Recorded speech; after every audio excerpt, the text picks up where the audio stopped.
Home foreclosure is a nightmare threatening millions of Americans, but sometimes lost in that huge number is the individual story. And in the case of a Portland woman, that story is a mystery because she had no idea why she started getting foreclosure notices.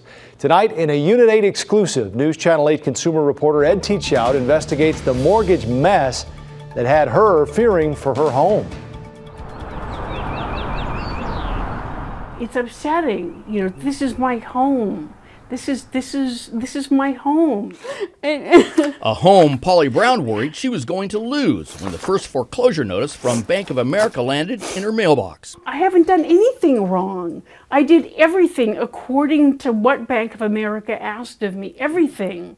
Especially because she says she never missed a payment, not even one. Everything's it's all screwy. It's all messed up. It's really... And Oregon's Department of Justice agrees. We clearly have a mortgage mess. The national mess began when real estate prices collapsed in 2008. 1/3 of all Oregon homeowners now owe more on their home than what it's worth. Brown's mess began when she applied for a mortgage modification. Disabled and on a limited income, the PhD in cognitive psychology hoped to lower her payments. She got the modification she feels because of her good credit. I've never been late. I've always paid the full amount on time. Whatever they asked me to pay, I paid. So you can see there. Her first 4 payments? My payments were $16.85. A savings of, get this, less than $100 a month.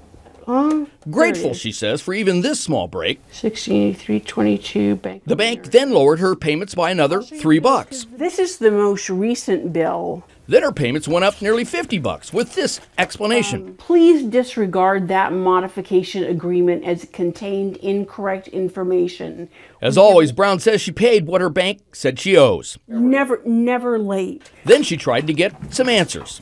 And so I called Bank of America. I got the runaround. I got transferred. I got put on hold. And when she did hear from B of A, she didn't like what she heard.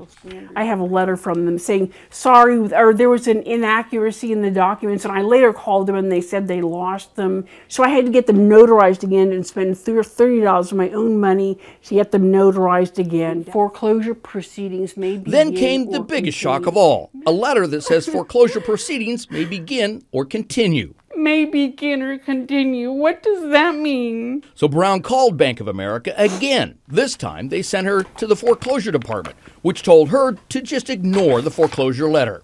That's wrong. It's inappropriate. Oregon Associate Attorney General Keith Dubanovich says he's seen similar problems before.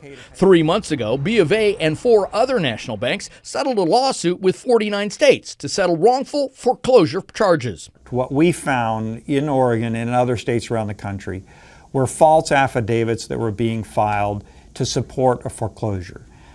That's not accidental. That was intentional conduct. Under the deal, the 5 banks also have to quit modifying homeowners' mortgages while at the same time beginning foreclosing on their property. It's an enormous problem. It's called dual tracking. The reality is that the banks, including Bank of America, are already obligated to stop dual tracking. In the meantime, Brown keeps getting foreclosure notices, the last warning the foreclosure process would soon begin. It's so frustrating. The News Channel 8 had more luck with Bank of America than Brown did. After Ed started contacting them about her case, they looked into it, sent us a statement that read, "We inadvertently left a code on Miss Brown's file that generated a collection letter. We have fixed her account. An associate has contacted Miss Brown to apologize for our error and explain the new payment structure on her mortgage. Miss Brown's loan was never in foreclosure due to this error." Brown has also filed a complaint with the State Attorney General's office, which tells us that it's looking into her case.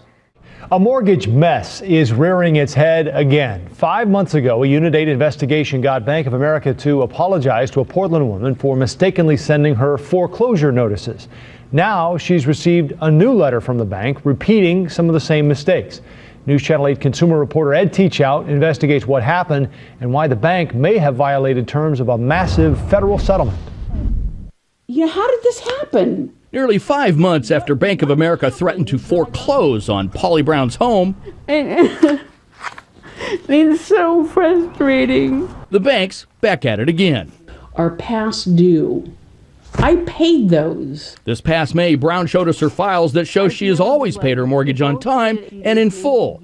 Unit 8 contacted the Attorney General, and Bank of America apologized for making a mistake. Certified mail. So you can imagine her shock when she received this letter last week from the bank saying, "It is important that we receive full payment as soon as possible so you can avoid foreclosure on your home." It's just a mess. A mortgage mess because the bank says she owes, get this, $0.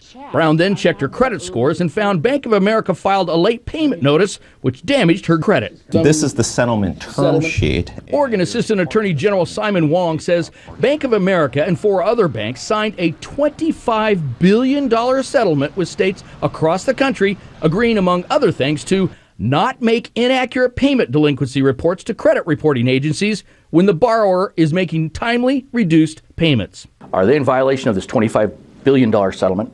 It seems they are, yes. While the AG's office told Unit 8 that it would look into the case, Bank of America responded to our questions with a statement reading, "We apologize to Ms. Brown for the error in applying her payments to her mortgage." That's just a damn excuse. Polly Brown may be upset, but the AG's office says it could be worse. They did acknowledge the error to you, and they have pledged to us that they're going to fix the problem, or at least have somebody take a look at the problem, and that's frankly better than them not pledging to do that. Brown knows she's not alone, that attorneys general across the U.S. say thousands of others have been threatened with foreclosure because of mistakes made by their banks. And for them, Brown has this advice. Just hang in there, don't let them intimidate you. They're powerful, and they don't care. What's so frustrating to attorneys general and Brown is this: if paying into a $25 billion settlement doesn't get B of A to get it right, then what will? In Portland, Ed Teachot, KGW News Channel 8. Unit 8 offered Bank of America the opportunity to speak to us on camera about this case. They did not take us up on that offer. If you or someone you know is having trouble with mortgage payments, log on to KGW.com, click on news links. We have more information there to help you.